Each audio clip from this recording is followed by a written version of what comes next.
ఇది very clear. ఇది ప్రజాస్వామ్య విజయము. ఇలా డెమోక్రసీ ప్రివేల్ అయింది మన భారతదేశంలో. ఇంకా దీన్ని ఎండ్ ఆఫ్ మోడీ ఎరాగా చూడొచ్చు.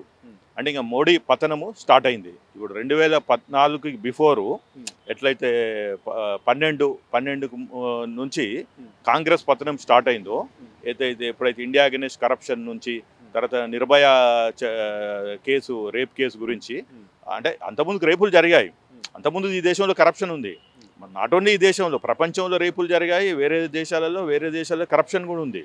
కానీ ఎక్కడైతే ఒక ట్రిగ్గర్ పాయింట్ అంటాం, ఇప్పుడు యూపీఏ 1లో 2004 నుంచి 2009 ఎక్కడ ఏమీ లేవు స్కీములు ఏం లేకుండే. మంచిగా అంతా డాక్టర్ మన్మోహన్ సింగ్ మంచిగా చేసిండు అని అంది, ప్రపంచం అంతా పొగిడింది. అప్పుడు బీజేపీ గ్రాఫ్ కూడా పడిపోయింది. అంటే 2004లో వచ్చిన సీట్ల కన్నా 2009లో చూస్తే బీజేపీ సీట్లు పడిపోయినాయి. కాబట్టి ఇంక అప్పుడు అసలు బీజేపీ పార్టీ అయిపోయింది అనుకున్నారు. కానీ ఏమైంది, 12 నుంచి యూపీఏలో ఈ కుంభకోణాలు ఉన్నాయి అన్న, లేని కుంభకోణాలు వీళ్ళు సృష్టించారు. ఏదో బొగ్గు కుంభకోణం అన్నారు, 2G స్కామ్ అన్నారు, WG world Commonwealth game scam అన్నారు, ఆదర్శ్ కుంభకోణం అన్నారు.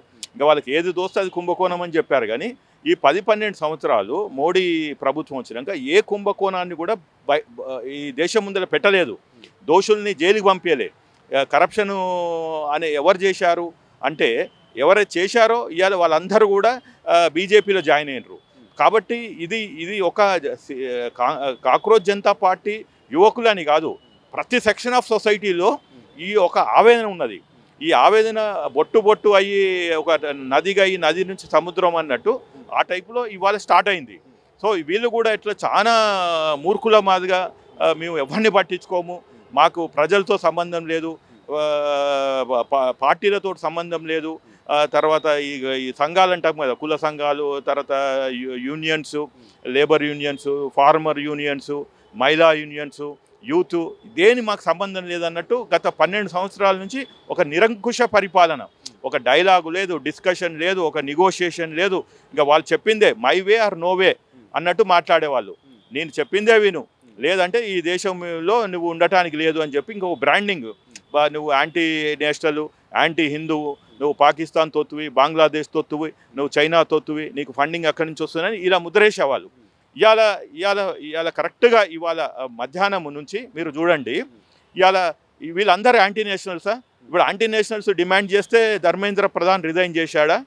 ఒకటే అడుగుతున్నా. నిన్నటిదానికి వాళ్ళని యాంటీ నేషనల్స్ అన్నారు కదా, వాళ్ళకి ఫారిన్ ఫండింగ్ అన్నారు కదా. అంటే ఇలా ఫారిన్ ఫండింగ్ చేసిన పైసలు వస్తే వాళ్ళు రోడ్ల మీదకి వచ్చి డిమాండ్ అడిగితే మీరు అంత వీక్ ఉందా ఈ గవర్నమెంట్ అని అడుగుతున్నా. కాబట్టి ఇదంతా ఏంది అంటే, ప్రజల్లో ఉన్న ఒక పెయిన్ పాయింట్ని అదంతా ఒక యునైట్ అయ్యి జంతర్ మంతర్లో జరిగింది. సరే 15-20 రోజులు ఎవరు పట్టించుకోలేదు. ఇన్ఫ్యాక్ట్ మీరు మీ మీడియానే నా ద్వారా ఇంటర్వ్యూ చేసినప్పుడు పోయిన వారం క్లియర్గా చెప్పాము, ఇది ఒక సునామీ మాదికి వస్తుంది, బబుల్ బర్స్ట్ అవుతుంది.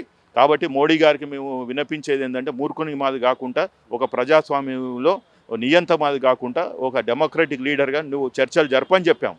వీళ్ళు జరపలేదు. తర్వాత మండే నాడు మనం చేసిన వీడియో సాటర్డే అనుకుంటా, పోయిన సాటర్డే, కరెక్ట్గా సండే ఏం లేదు, మండే నాడు ఢిల్లీ రోడ్ల మీద పోలీసు వాళ్ళు, సిఆర్పిఎఫ్ వాళ్ళు యమగొట్టుడు కొట్టారు. అంటే ఈవెన్ ఈ దేశంలో సుప్రీంకోర్టు ఏమంటుంది, కుక్కల్ని కూడా మీరు ప్రేమతో చూడాలి, అవి మిమ్మల్ని కరిచినా కానీ దానికి స్టెరైల్ ఇంజెక్షన్స్ ఎక్కడి నుంచి ఒక దగ్గర పెట్టాలన్నారు. అంటే ఈ దేశంలో యూత్ని కుక్కల్ని కొట్టినట్టు కొట్టినరు, పందుల్ని కొట్టినట్టు కొట్టినరు. అవి కర్రలు, లాఠీలు, టియర్ గ్యాసులు, బుల్లెట్లు, ఇంతకుముందు రబ్బర్ బుల్లెట్లు, కానీ అది ఐరన్ బుల్లెట్లు వాడారంట. ఒక వ్యక్తి కన్ను పోయింది. మహిళలది ప్రైవేట్ పార్ట్స్లో టచ్ చేయటము, అది లాఠీలతోటి ప్రైవేట్ పార్ట్స్లో పొడచటము, ఇవన్నీ వైరల్ అయ్యే వారికి youth not only in Delhi, in Jantar Mantar, అది వివిధ రాష్ట్రాల క్యాపిటల్ సిటీస్కి వచ్చింది. తర్వాత అపోజిషన్ పార్టీ వాళ్ళు లేటుగా మేల్కున్నా కానీ, ప్రశ్న అడుగుతాను సార్, అపోజిషన్ నిజంగా ఒక రకంగా బలహీనపడింది, పోరాటం ఎంత చేసినా కానీ ముందుకు పోలేని పరిస్థితి. కేంద్ర ప్రభుత్వం కూడా ప్రతిపక్షాన్ని పట్టించుకున్న సందర్భంలో యువత బయటికి వచ్చి ఇంత పెద్ద ఎత్తున ఉద్యమాలు చేయడాన్ని, ఈ ఉద్యమాలు చూసి ఫస్ట్ అనగదొక్కాలని చూసి, ఆ తర్వాత కూడా ఇక తప్పనిసరి పరిస్థితిలో రాజీకి వచ్చి వాళ్ళ కోరికను నెరవేర్చడాన్ని ఎట్లా చూస్తారు? నిజంగా అదే చెప్తున్నా. ఇప్పుడు చూడండి, ఇప్పుడు ట్రెడిషనల్ పాలిటిక్స్ అంటాము, అది బీజేపీ అయినా కాంగ్రెస్ అయినా రీజనల్ పార్టీస్ అయినా గత 20-30 సంవత్సరాల నుంచి వాళ్ళే అధికారంలో ఏదో ఒక పార్టీలో, అది యూపీఏలో ఉన్నారు, లేకపోతే ఎన్డీఏలో ఉన్నారు, లేకపోతే వివిధ రాష్ట్రాలలో ఉన్నారు. ఇక్కడ కూడా బీఆర్ఎస్, టీఆర్ఎస్, అట్లా పక్కన జగన్, అది వైసీపీ, అట్లా దేశవ్యాప్తంగా ఉన్నారు. ఆర్జేడీ, సమాజ్వాదీ పార్టీ, వీళ్ళంతా. అయితే ఇప్పుడు ఏమైంది, యూత్ని అండర్ ఎస్టిమేట్ చేశారు. మా వల్లనే మోడీని ఎదుర్కోలేకపోతున్నాము, ఇంకా వీళ్ళ వల్ల ఏమవుతుంది బచ్చగాన్లు అన్నట్టు వీళ్ళు. అది కరెక్టే. అది I'm telling with very clearly. నాకు ఇన్నర్ ఫీలింగ్, చాలా మంది లీడర్స్ తోటి పరిచయాలు ఉన్నాయి. వాళ్ళతో మాట్లాడితే శ్రీనివాస్ ఇదంతా ఉట్టుదే, వీళ్ళంతా సోషల్ మీడియాలో ఉంటుంది, వాళ్ళని మనం పట్టుకొని పోతే అదే కుక్కతోక పట్టుకొని గోదావరి ఈర్నైజ్ అవుతుంది. So we don't want put our political credentials behind these fellows అన్నట్టు మాట్లాడారు.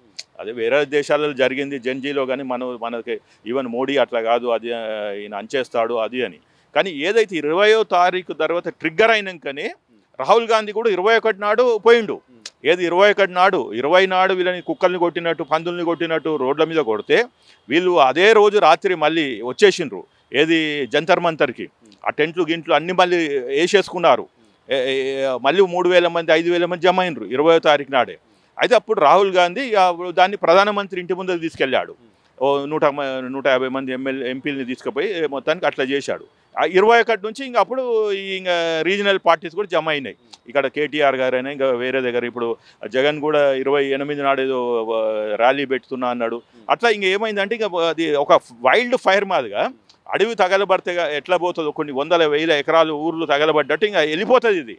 అప్పుడు ఈ మోడీ అమిత్ షాకు భయం పట్టుకొని రాత్రి, అంటే పొద్దుగాలు ఏం చేస్తాడో తెలియదు, ఏమన్నా మందులు వేసుకొని పడుకుంటాడా, గోళీలు వేసుకొని రోగం వచ్చినా ఏంటో తెలియదు. ఈ మధ్యాహ్నం మోడీ విజువల్స్ లేవు.